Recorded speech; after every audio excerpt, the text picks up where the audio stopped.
Hari ini Antara kedatangan tamu spesial dari Jakarta, Ketua ID Pusat, Bapak Dr.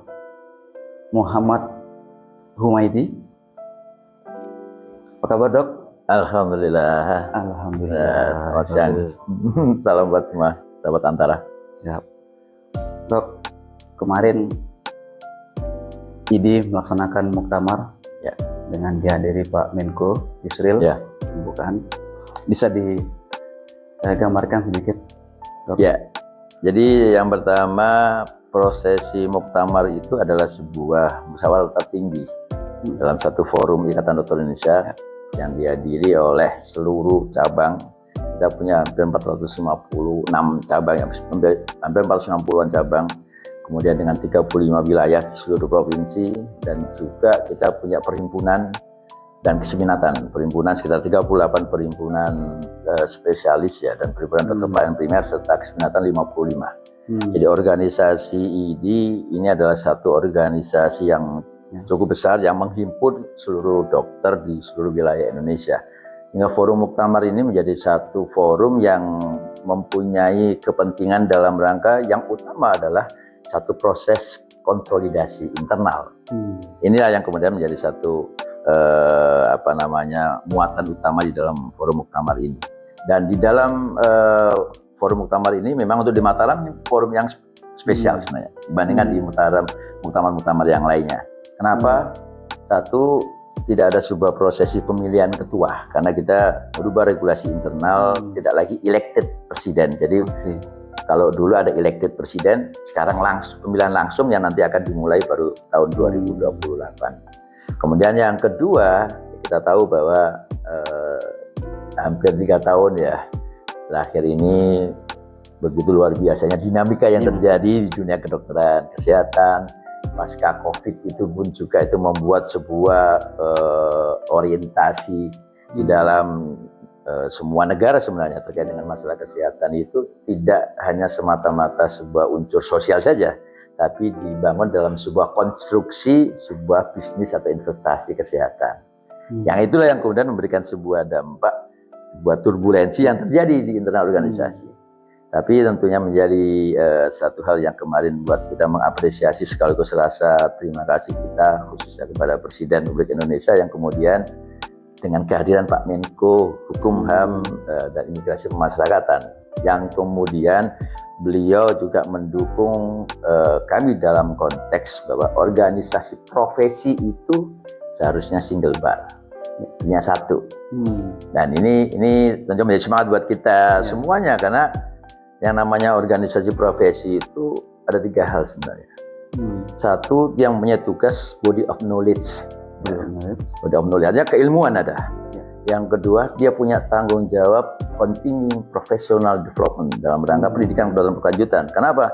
Seorang dokter nggak bisa kemudian kita pernah lulus dokter, kemudian kita akan punya ilmunya tuh terus tetap sama. Makanya perlu di continuing, berkelanjutan, karena kita harus belajar terus-menerus dengan perkembangan kedokteran. Dalam rangka apa? Patient safety, keselamatan pasien.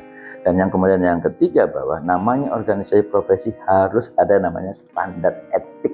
Nah, standar etik ini menjadi satu yang sangat penting, sehingga bayangkan kalau kemudian ada 2 organisasi profesi standar etiknya beda, nah itu siapa yang akan dirugikan? Bukan organisasinya, masyarakat yang kemudian terkait dengan pelayanan profesi yang dilakukan oleh orang-orang anggota di organisasi profesi tersebut. Kemarin Pak Menko sempat menyebut bahwa ini adalah mitra strategis dari pemerintah. Mungkin seperti apa? Ya, jadi sejarah ini kan berdasarkan sejarah.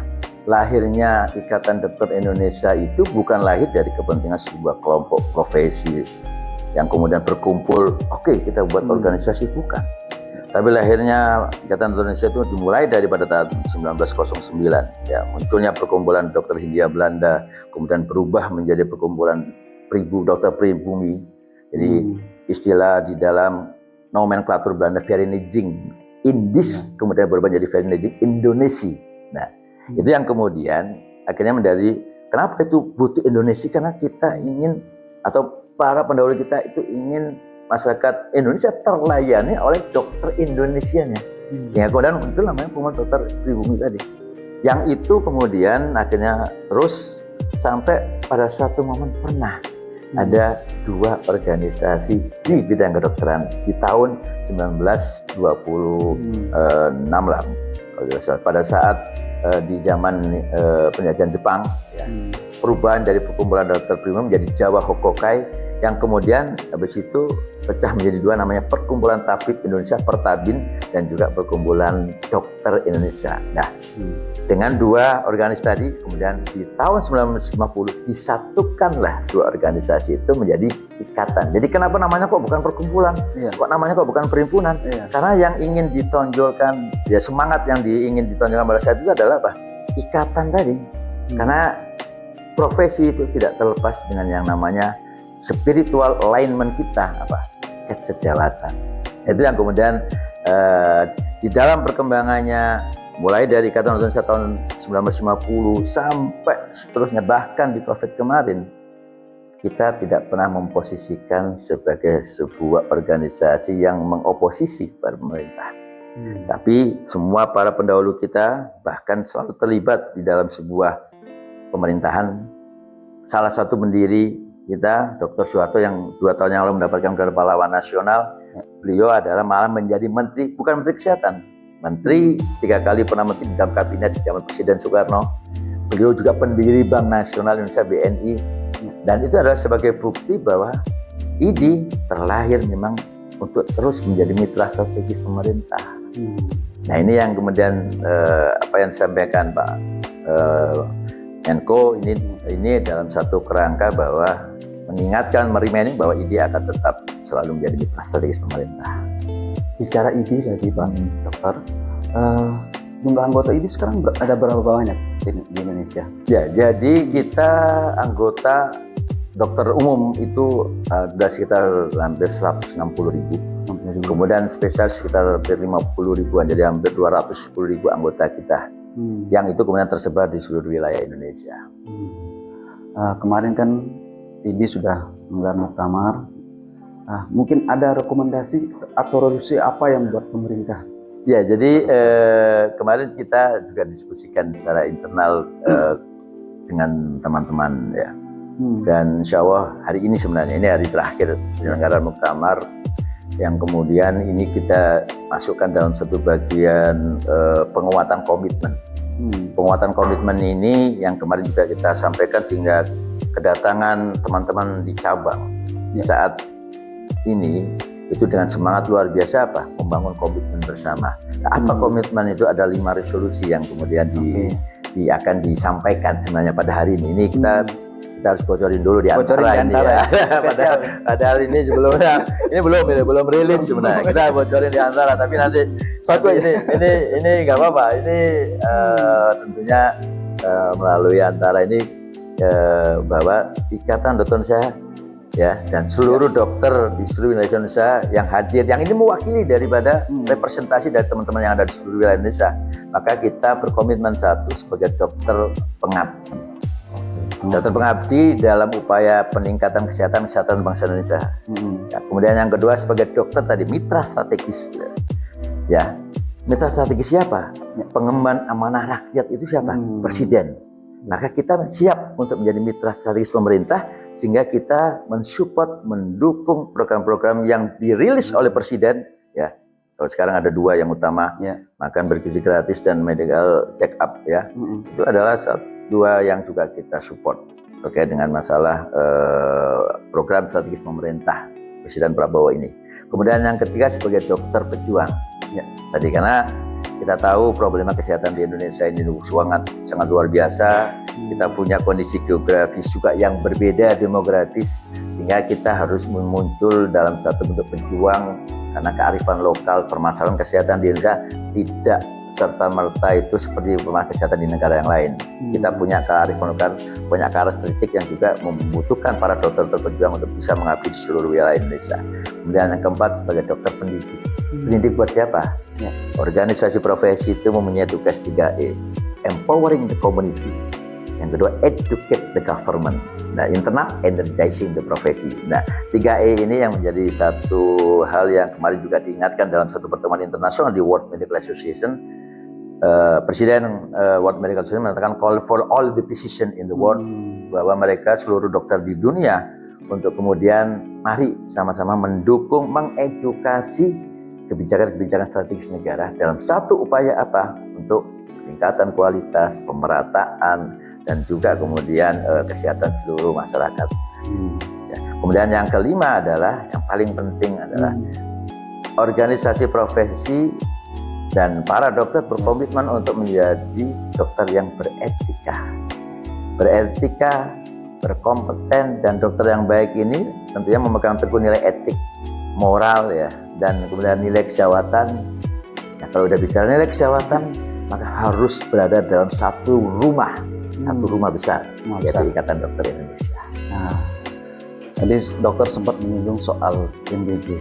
Nah, kita pengen tahu peran ID di situ di mana, dok, untuk menyukseskan MDG ini sendiri.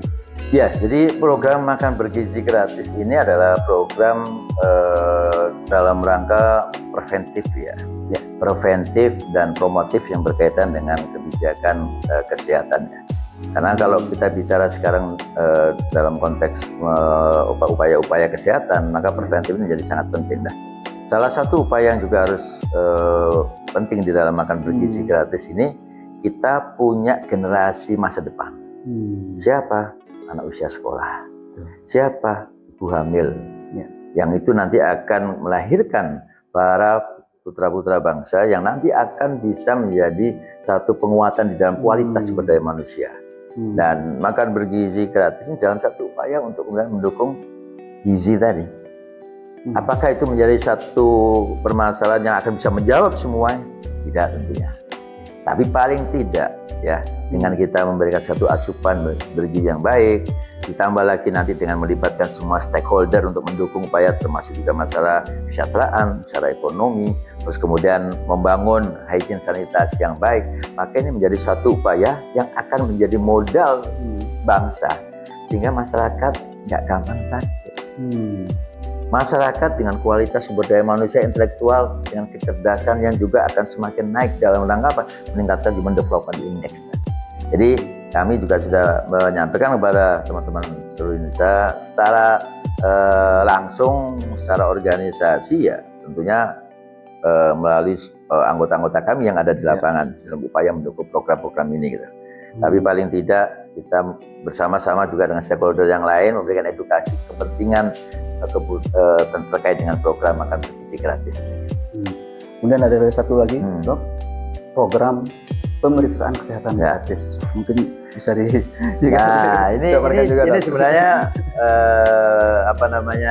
harus dipahami. Pemeriksaan kesehatan gratis ini kan selama ini juga kita tahu bahwa melalui program Jaminan Kesehatan Nasional BPJS juga ada pemeriksaan kesehatan. Tapi yang paling penting yang menurut kami semangat yang juga harus kita support dengan apa yang disampaikan Presiden Prabowo ini terkait dengan pemeriksaan gratis ini apa? Ini kebetulan di pertemuan di Finland kita berdiskusi dengan teman-teman dari Japan Medical Association yang ada satu program negara yang disebut dengan General Check Up.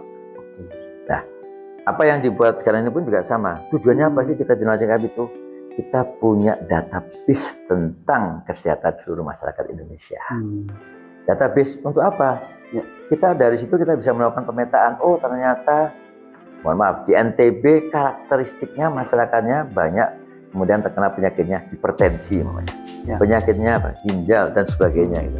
Sehingga kita bisa melakukan sebuah upaya deteksi dini dan bisa melakukan sebuah upaya pencegahan. Karena konsep yang selama ini di bidang kesehatan lebih banyak kepada program yang sifatnya kuratif. Nunggu orang sakit, kalau sakit baru diobati. Nah, kalau udah sakit diobati, biayanya mahal. Siapa yang menanggung pembiayaan mahal itu? Negara. Melalui Jaminan Kesehatan Nasional dengan coverage yang sekarang sudah hampir lebih dari 95% total penduduk Indonesia. Nah, kalau kita ingin mengefisiensikan anggaran kesehatan, maka kita harus menginvestasikan di awal dengan apa? Tadi General Check Up ini sebagai kita punya peta tadi soalnya. Nah, cuman yang tentunya menjadi sangat penting juga bahwa program medical check up itu tidak sebatas hanya pemeriksaan dan tidak kemudian hanya oleh satu institusi saja, Kementerian Kesehatan namanya, tapi harus melibatkan semua stakeholder. Siapa salah satunya? BPJS. Siapa salah satunya? Penataan kesehatan di wilayah yang mungkin tidak mungkin dalam satu wilayah kecamatan. Kita punya peta-peta itu sehingga intervensi yang berkaitan dengan penyakit juga bisa dilakukan kalau bisa dilakukan dengan pendekatan lingkungan, pendekatan sosial ekonomi juga bisa kita lakukan. Jadi ini adalah sebuah konsep yang memang kita membutuhkan investasi ya. Tapi investasi ini kalau kita jalankan dengan baik ya, maka ini akan bisa menjadi modal kita untuk kemudian merubah mindset. Paradigma kita adalah bukan paradigma sakit tapi paradigma sehat. Semakin banyak yang sehat, tidak banyak sakit, kita akan bisa sangat banyak menghemat anggaran negara di bidang kesehatan. Dok, mungkin terakhir kalau kita bicara dokter, pasti kita bicara soal kebutuhan dokter, terutama SDM. Mungkin secara Indonesia, kalau ID melihat apakah sudah ideal jumlah secara kuantitas dokter kita seperti apa mungkin, Dok? Ya, jadi menarik sebenarnya pertanyaannya ini karena ini beberapa diskusi yang sering kita lakukan sehingga kami selalu mengatakan begini, Indonesia ini negara kepulauan, bukan negara dengan full daratan. Sehingga apa yang menjadi konsekuensi terkait dengan masalah ini? Satu, kemampuan termasuk SDM, pemerataan, dan nilai ekonomi yang juga berbeda-beda. Sehingga kalau kemudian kita melihat secara totally ya, jumlah dokter dengan rasio yang dulu di WHO 1:2500 atau sekarang pakai standar 1:1000 ya, maka itu sebenarnya kalau totally dokter kita hanya kekurangan sekitar 56.000. Nah, 56.000 itu dengan produksi dokter di setiap fakultas kedokteran yang setahun itu sekitar 14.000, maka sebenarnya itu akan bisa terjawab dalam 5 tahun ke depan. Tapi yang menjadi problem bukan jumlah saja. Jadi kita jangan melihat dari faktor jumlah, tapi yang kita melihat adalah rasio. Di setiap wilayah itu berbeda-beda. Jadi jumlah dokter yang hampir mendekati nilai ideal tadi katakanlah, yang hanya kekurangan 56.000 atau 60.000 tadi itu ternyata lebih banyak terkonsentrasi di daerah yang mempunyai nilai ekonomis yang tinggi. Di mana? Jawa. Di Sumatera lebih banyak di mana? Di Medan. Kalau di Sumatera Utara, di Aceh di Banda Acehnya, dan terus kemudian demikian juga di wilayah Kalimantan lebih banyak di Balikpapan, ya, karena apa? Nilai ekonominya tinggi. Di Sulawesi Selatan banyak kan di Makassar, dan Sulawesi Utara di Manado. Nah, ini yang kemudian ada apa yang kemudian harus kita lakukan? Kita nggak bicara produksi saja, kita bicara sekarang distribusinya. Harus ada pendekatan regulasi untuk bisa mendistribusikan dokter. Ya. Tapi kalau kita bicara mendistribusikan dokter, jangan mulai di hilirnya saja, mulai dari hulunya apa? Sekali lagi investasi SDM dokter yang itu melibatkan pemerintah daerah, dorong putra-putra daerah itu untuk bisa sekolah dokter atau sekolah dokter spesialis, dia selesai balik kemudian mengabdi di daerahnya. Tapi yang paling penting, satu, diberikan hak kesejahteraan, hak tentang masalah karir, hak yang berkaitan juga dengan masalah infrastruktur. Ini yang harus kemudian dilakukan, dan disinilah peran dari pemerintah daerah sangat penting di dalam mendukung upaya pemerataan SDM di seluruh wilayah Indonesia. Jadi semua punya peran masing-masing. Jangan kita sentralistik. COVID memberikan pembelajaran kita untuk kolaborasi dan sinergisme. Baik, terima kasih banyak, Dok. Terima kasih sudah hadir di kantor Antara NTB. Terima kasih, mudah-mudahan bisa memberikan masukan buat pemerintah daerah dan pemerintah pusat. Siap, terima kasih.